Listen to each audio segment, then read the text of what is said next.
Things are getting spicy with Michigan football recruiting as they suffer their first major shocking recruiting loss of the offseason. We'll get to that in just a second. First, thank you so much to everyone for 1,500 subscribers. That is absolutely amazing. We really never thought that we'd make it this far, to just be completely honest with you. We really weren't sure we were going to do that. But we're really excited that you guys have all chosen to hang out with us. Really appreciate all the support. If you haven't done so already, go ahead and like and subscribe. It really helps us out, obviously, because we just hit a pretty significant milestone. And again, thank you so much. But yeah, things are getting a little bit spicy with Michigan recruiting as last night, 5-star wide receiver Calvin Russell has rather shockingly committed to Syracuse. This from Hayes Fawcett. The 6'5", 200-pound wide receiver chose the Syracuse Orange over Michigan, Florida State, and Oregon. He is the highest ranked recruit to commit to Syracuse in the past 20 years. All of the props possible given to Fran Brown, who really is doing very well as a recruiter, as a head coach at Syracuse. Their offenses have been pretty solid for him so far. Just looking through a couple of the comments here. Bongo Blue with the no. Syracuse, I wasn't familiar with your game from CFB Tracker. And this is great from Buckeye HQ. Cheaters get stuffed in a locker by a basketball school. I mean, Michigan didn't cheat, but your meme is funny. This is pretty great. I like it. Yes, sir. A little bit of mocking of Sharon Moore, and then horrendous decision. Absolutely horrendous decision. I mean, I guess time will tell whether or not this is a horrendous decision for Calvin Russell. The rumor mill has it that he has received about a $4.3 million NIL payout from Syracuse. I don't exactly know how the payout's going to work, but it should amount to about $4.3 million for 3 years worth of play, it sounds like, which honestly sounds a lot like a professional contract. I couldn't tell you what the actual professional numbers would look like in the NFL, but I can tell you that they're paying him $4.3 million over 3 years, which sounds exactly like how you'd describe a professional contract. That's kind of where we're moving with the new state of NIL. And so it's one of these interesting things where, did he choose Syracuse for the money? Is there a good reason for choosing Syracuse? I don't know. There's a couple of weird rumors coming around here. So, thanks to Moose for posting this on his Twitter. Otherwise I wouldn't have seen it anyway. For quite some time last night, Calvin Russell was supposed to announce at 9 p.m. Eastern time. And shout out to the guys at Michigan Football, at the Voice of College Football, John Diadamo. Had a great live stream last night, a great watch party. They're getting some serious traction there. He was late committing, and we were trying to figure out why. We didn't exactly know. According to Sam Webb, the rumor was that he had gotten stuck in traffic. Kind of interesting. I mean, to me, it's like, why aren't you already there? But okay, sure. But like I said, the commitment to Syracuse was a bit of a shock. And so this came from Tom Loy at the Michigan Insider website. He says, all I'm going to say, and I won't go into too much detail out of respect to sources, but the end result is shocking to everyone involved. Myself, other colleagues, we had very good reason to believe Michigan was going to be the landing spot until it wasn't. Spoke to some people tonight around the program, and they are floored. They are still unsure as to what happened and how this didn't work out. Again, everyone I've talked to, they genuinely were under the impression that this was done to Michigan up until there was a delay in his announcement timing. What a wild night. I'm curious to see if Michigan completely moves on here or keeps recruiting him. I'm sure they'll hash all of that out over the next few days. We'll share more as I learn more. Okay, so bit of controversy here as people are debating, why was he late? Was he really stuck in traffic? What was going on? Was he finalizing some NIL deals with Syracuse? That's what Moose is saying. Bro, if he lied to the Michigan staff, that's messed up. Was that why he was late? Was he finalizing his NIL deal with Syracuse? I'll mention that I have not verified any of this, so take this with a grain of salt. Although Tom Loy is on staff at the Michigan Insider, so I do believe that he has some credibility here. He has at least said that he has spoken to people in Schembechler Hall who he has described as being surprised. So it's an interesting controversy. Was he finalizing the deal with Syracuse and that's why he was late? Some interesting comments here. Sports fan 8822 says they need to move on. I don't want him now. And to be completely honest, I go back and forth. This is a tricky one because I've said on previous videos, NIL, this is NIL. You know, if a player wants to go to a specific school because they paid him more, that's just going to have to be okay because this is how the free market is determining how NIL is going to play out. Money talks, you know, and I can't exactly fault the kid for that.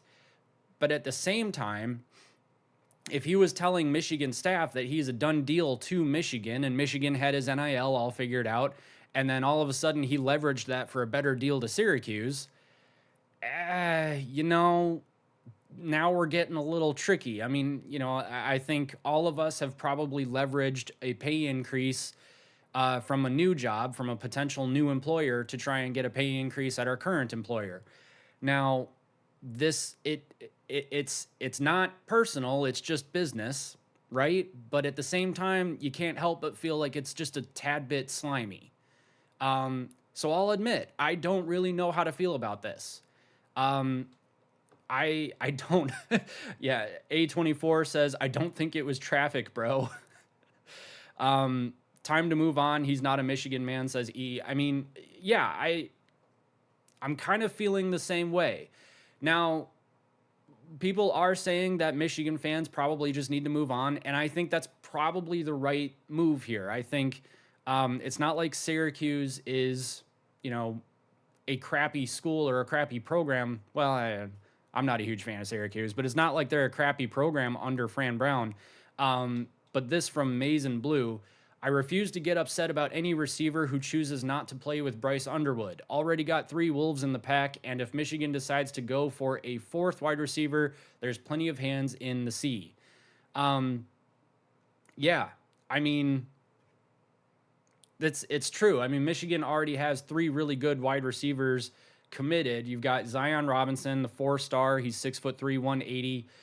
You've got, where was he? Travis Johnson. This one was a little bit of a surprise to me, but they did get him over the weekend on July 4th. 6'3", 185 pounds, 4-star. And then down here, where'd he go? There he is. Jalen Pyle, the 3-star, 6'1", 187. So they've got some tall guys coming in. They've got some guys, I mean, they're fresh out of high school, so they'll need to beef up a little bit. But it's not like the wide receiver class is in a bad spot.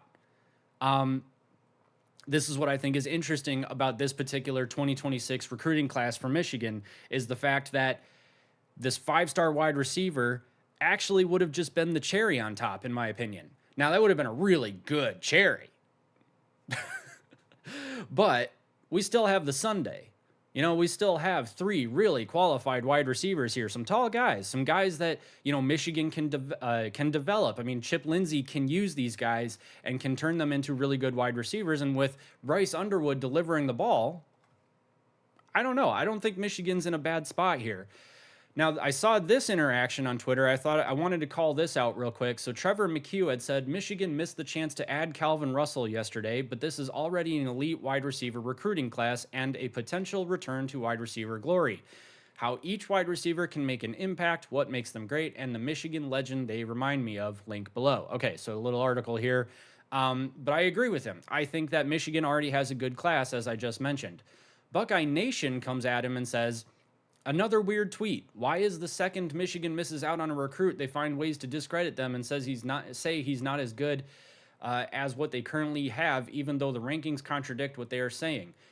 Trevor never said that. Trevor never discredited him. And you can see Third and Wolverine said this. They're not discrediting, you absolute weirdo. Yeah. It's highlighting the 4 stars we have.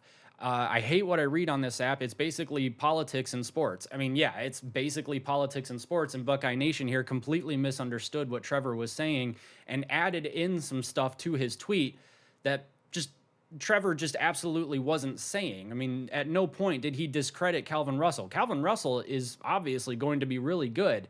Although I saw another tweet saying that taking one look at his Instagram and all of a sudden I kind of don't want him anymore. And yeah, I'm not going to lie that the more I learned about Calvin Russell, the more I was like, I don't know if he actually would have been a good fit at Michigan. So if you look at his Twitter or Instagram bio here, he says, I'm liked at straight up five-star All-American, by the way. Hold on, state champ as well. And then a kissing emoji. So I don't know who he actually is. This could just be his internet personality. But judging from this, feels a little, who was Deion Sanders' kid?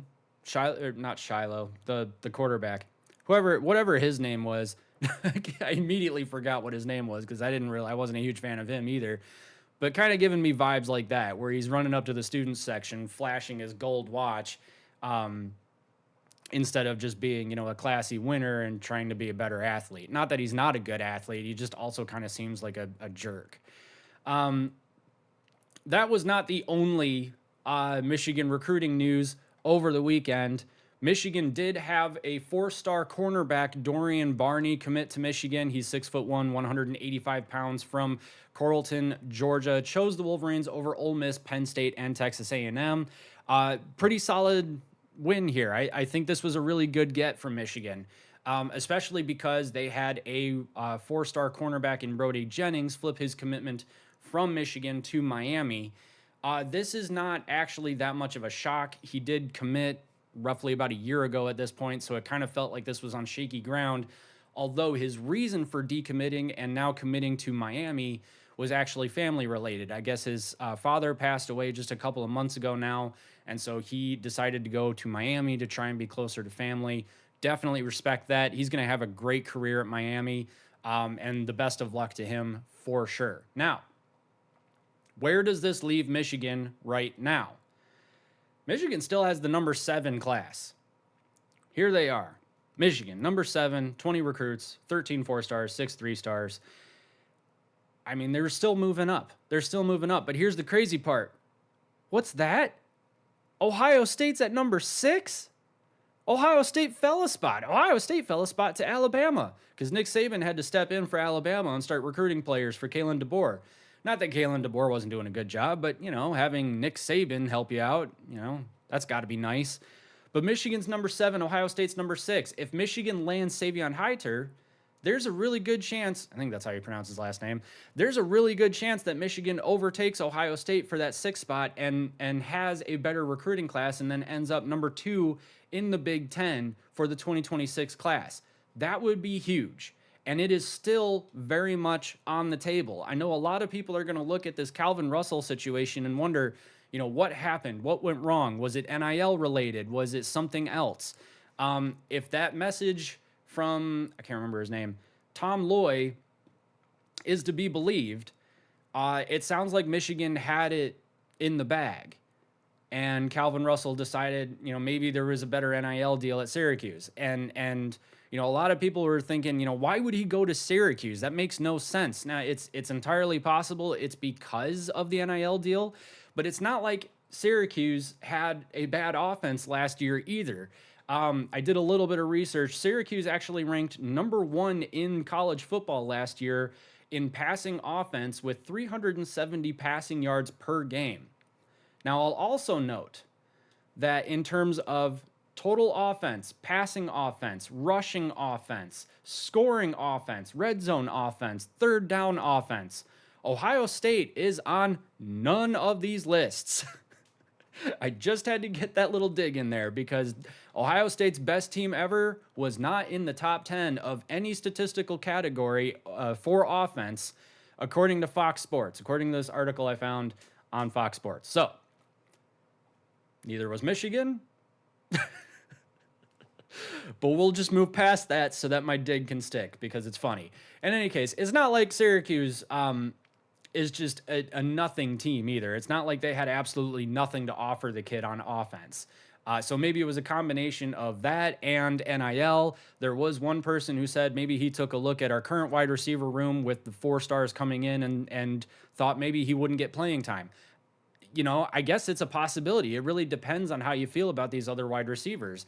Are they that good? We have yet to find out. I think that it would have been a little premature. But that being said, if he looked at Syracuse and thought he had a better chance of starting all 4 years or all 3 years, then sure, take the money, go start, get your 3 years in, and then go to the NFL and get paid. Because if he's following that track, it's probably likely that he ends up a pretty high draft pick. So it kind of makes sense, to be honest with you. So I guess to conclude this, I'm a little all over the place. I don't necessarily know if he would have been the best fit at Michigan. His attitude, especially on Instagram, it's a little questionable to me. That being said, I think there are plenty of reasonable reasons that he would have chosen Syracuse over Michigan, although I think that he would have been a good wide receiver at Michigan. I do believe that, he could have honestly flipped a coin, Michigan or Syracuse, and probably been fine. But if he saw a better opportunity at Syracuse for whatever the reason, it is what it is. And, best of luck to him. He's probably going to have a really good career. It seems likely at this point. And that's really all you can say about it. I think, in my humble opinion, Michigan fans, we got a really good class coming in. I think we just better move on, let Ohio State make their jokes, and that's just going to have to be that. We'll go ahead and leave it there. I did want to talk about the fact that I had no idea what no cap means, and I appreciate everyone teaching me what no cap means, because apparently I am a boomer in a millennial's body, and I don't know what words or the new vernacular. I don't know. I'm not hip to the new jive. Okay, I don't know what the kids are saying these days. So I turned 30, and apparently that immediately made me old. I got nothing for you. But anyway, if you haven't subscribed yet, go ahead and do so. Click the like button, maybe even share this with your friends, and we will catch you in the next video.